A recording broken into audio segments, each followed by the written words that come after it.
अभी रात के 10 बजे हैं और मैं और मेरे हस्बैंड हम दोनों यहाँ पे शॉपिंग कर रहे हैं क्योंकि हमारी कल अर्ली मॉर्निंग फ्लाइट है 8 बजे की थाईलैंड के लिए। तो क्या कहते हैं, हमारे पास शॉपिंग वॉपिंग का कुछ हिसाब किताब हमारा थोड़ा गड़बड़ा गया था, तो हम यहाँ पे रात के 10 बजे तक शॉपिंग करते हुए घूम रहे हैं, अपने सामान इकट्ठे कर रहे हैं और फिर निकलने की तैयारी कर रहे हैं। तो हमें सुबह, भाई सूरत हाल ऐसी है कि हमें सुबह सुबह अर्ली मॉर्निंग 3 बजे हमें यहाँ से न्यू दिल्ली के लिए निकलना है, एयरपोर्ट के लिए।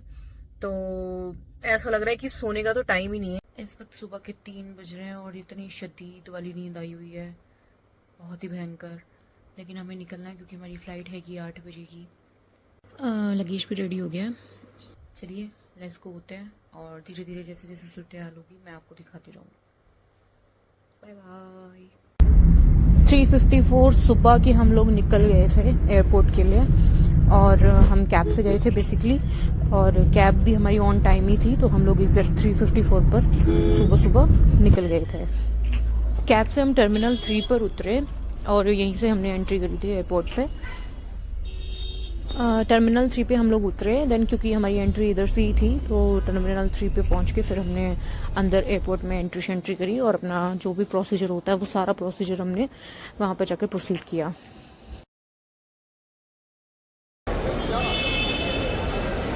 चेकिंग होने के बाद फिर हम दोनों मियाँ बीवी को खाना दिख रहा था, क्योंकि हम दोनों को बहुत शदीद वाली भूख लगी हुई थी, क्योंकि हमें फिर आगे भी दिख रहा था कि यार 4 साढ़े 4 घंटे बाद हमारी फ़्लाइट लैंड होगी थाईलैंड, फुकेत, बेसिकली फुकेत। तो इसलिए फिर हमने सोचा कि चलो यहीं पे ही छोटा मोटा थोड़ा बहुत पेट पूजा कर ली जाए, क्योंकि फिर 4.5 घंटे तक अपन को कुछ नहीं मिलने वाला था। इतनी सुबह सुबह अर्ली मॉर्निंग घर से निकलते टाइम यार इतनी अच्छी वाली भूख नहीं लगती, ना ही सटका जाता कुछ भी गले में से। तो उस टाइम तो बिल्कुल भी खाने का दिल नहीं था। खाने के बाद फिर हम लोग अपना निकल पड़े, क्योंकि हमारी अनाउंसमेंट भी हो गई थी कि फ़्लाइट निकलने को हुई है। तो फिर हम लोग अपनी सीटों पर बैठ गए, देन फिर हम लोग फ्लाई करने के लिए निकल पड़े। फ्लाइट में बैठने के बाद फिर आगे की सूरत हाल आपको आगे दिखाती हूँ। हाँ जी, तो आप बैठ चुके हैं फ़्लाइट च और अब हमने अपनी सीटें घेर ली हैं, अपनी सीटें हड़प ली हैं। तो अब निकलते हैं और फ्लाई करते हैं फुकेत के लिए।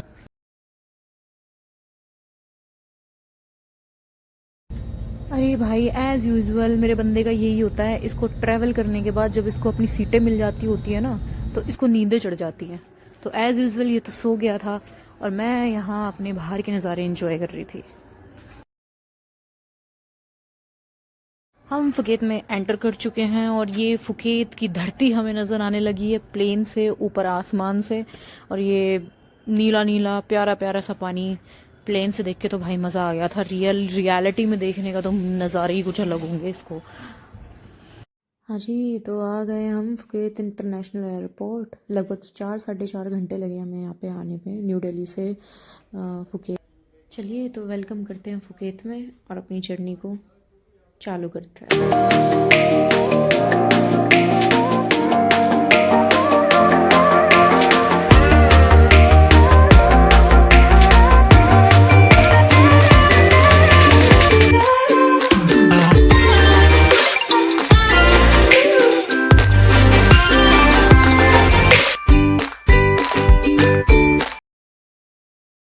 एयरपोर्ट पे उतरते ही हम अपने बंदे को लग रहे थे कि हमारा बंदा किधर है, जो कि हमें रिसीव करने आया हुआ था एयरपोर्ट पे ही। तो हमने यहाँ पे अपने नेम शेम चेक किए तो हमें अपना नाम भी मिल गया, जो कि मेरे हस्बैंड के नाम से अलग ही लिखा हुआ था, अभिषेक रजौरा।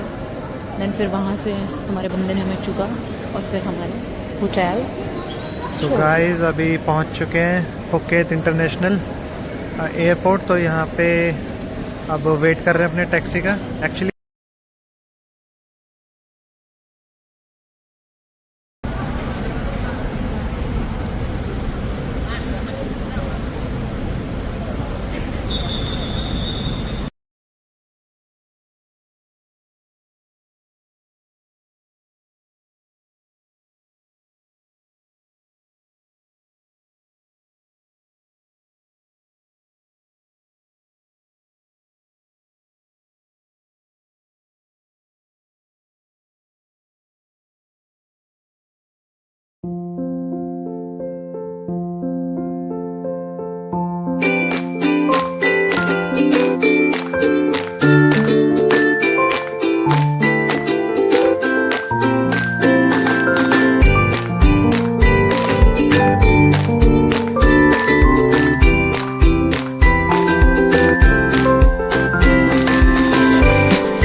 लगभग 1-1.5 घंटे बाद हम अपने होटल पहुंच गए थे और वहां जाके फिर हमने थोड़ी बहुत जो फॉर्मेलिटीज़ होती हैं वहाँ पे होटल के रूम के लिए वो थोड़ी अपनी चेक करके अपनी वो फुलफिल करी थी। देन उसके बाद उन्होंने हमारा वेलकम किया था वेलकम ड्रिंक से, जो कि बहुत ही यम्मी थी, बहुत ही लाजवाब थी, मुझे पर्सनली बहुत पसंद आई थी। तो पहुँचते हैं अपने होटल रूम में और फिर आपको होटल के रूम का छोटा सा टूर कराते हैं।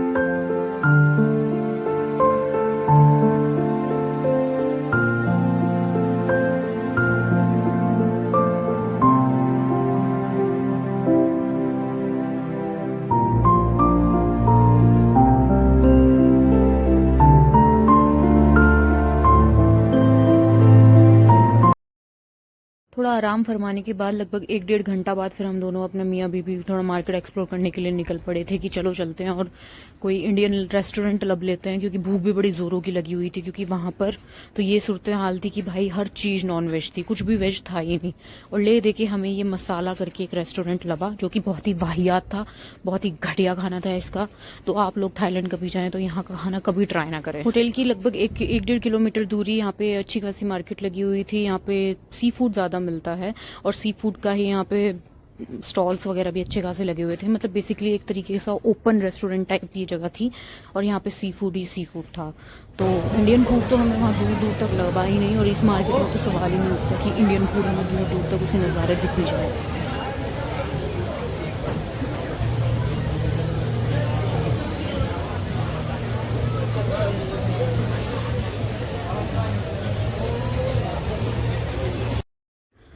ये वहाँ की मार्केट की थोड़ी बहुत सूरत हालें हैं, जो कि मतलब यहाँ पे हर टाइप की चीज़ें थी। मतलब कपड़े शपड़े और बीचेस पे जो बिकनी शिकनी होती हैं और लड़कों के जो कपड़े शपड़े होते हैं, बाकी ज्वेलरी वॉलरी भी थी यहाँ पे। और यहाँ की जो फेमस टॉफ़ीज़ होती हैं वो सब की भी यहाँ पे अच्छी खासी स्टॉलें लगी हुई थी। मार्केट शार्ट घूमने के बाद फिर भूख जो लगी हुई थी, क्योंकि सुबह का कुछ नहीं खाया हुआ था। देन उसके बाद ये हो रहा था कि यार अब तो कुछ ना कुछ तो खाना ही है, बाकी हमें ऑप्शन वहाँ लब नहीं रहते खाने के लिए वेज। तो फिर हमने वहाँ पर प्रेफर किया कि हम लोग यार ड्रिंक ले लेते हैं। ड्रिंक जो फ्रूट ड्रिंक्स थी वो हमने फिर वहाँ पे अपनी फ्रूट ड्रिंक्स वगैरह अलग अलग फ्लेवर में ली। तो ड्रिंक बहुत ही मज़े की थी, बहुत ही यम्मी थी, अच्छी थी, काफ़ी टेस्टी लगी मुझे। तो मैंने तो आराम से खुले आसमान में ठंडी ठंडी हवाओं में अपनी उस ड्रिंक के मज़े ही प्रॉपर।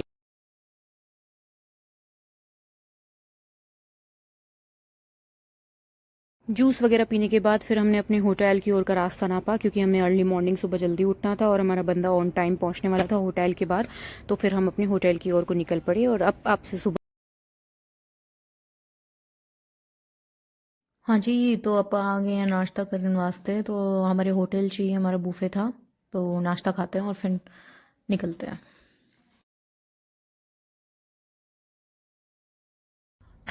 डे 2 इन थाईलैंड, ये दूसरा दिन है हमारा थाईलैंड में। और अभी फ़िलहाल हमने सुबह सुबह, तो आपको सुबह की तो सूरत हाल पता ही है कि सुबह क्या ही हुआ था। हमारे साथ निकले थे खाने के लिए, बट यहाँ पे इंडियन फूड, वो भी थोड़ा गुड टेस्ट का ढूंढना, it's very a big task.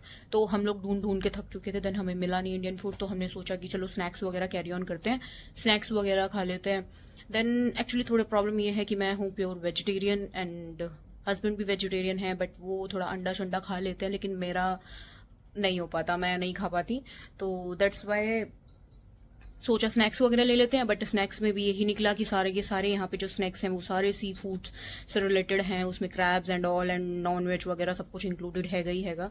तो फिर सो प्लेन व्लेन जो भी छोटा मोटा, मेरे हिस्से तो आइसक्रीम ही लगनी थी, आइसक्रीम लगी। और क्या कहते हैं, एक ये छोटा चिप्स का पैकेट लगा। देन आई एम डन, मेरा हो गया। मैंने कहा यार चलो ठीक है, अभी तक के लिए हो जाता है, शाम के लिए फिर देखते हैं, कुछ ना कुछ तो मिल ही जाना, ढूंढ ही लेना हमने।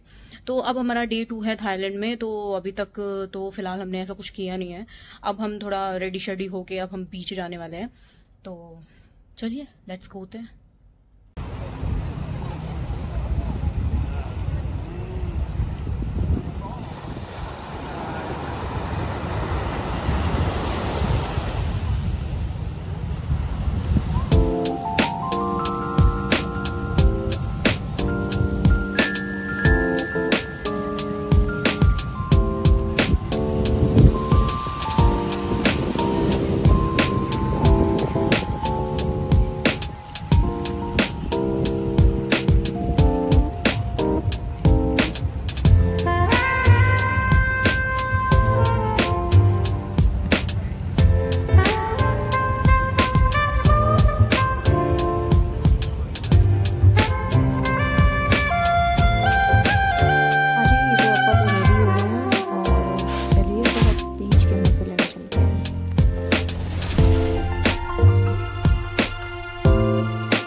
इतने रेस्टोरेंट में अपना खाने का स्वाद ख़राब करने के बाद हमें फाइनली एक रेस्टोरेंट ऐसा मिला जो प्योर ही वेजिटेरियन था और बहुत ही मस्त था। यहाँ का खाना बिल्कुल ऐसा था कि जैसे हमें हमें फील ही नहीं आ रहा था कि हम थाईलैंड में बैठ के इंडियन फूड खा रहे हैं। ऐसा लग रहा था कि जैसे इंडिया में ही बैठ के हमने किसी रेस्टोरेंट में फूड ऑर्डर किया है और हमें वहीं के स्वाद जैसा वहीं खाना, वहीं की प्योरिटी जैसा वैसा ही खाना रिसीव हुआ था। तो आप इस रेस्टोरेंट आई को ट्राई रिकमेंड कर यू सकते हैं। ऑल कि अगर आप थाईलैंड में हैं और आप इंडियन फूड लव रहे हैं थाईलैंड में, तो आप बिना सोचे समझे आप श्री गणेशा जाइए और वहाँ का खाना ट्राई करिए।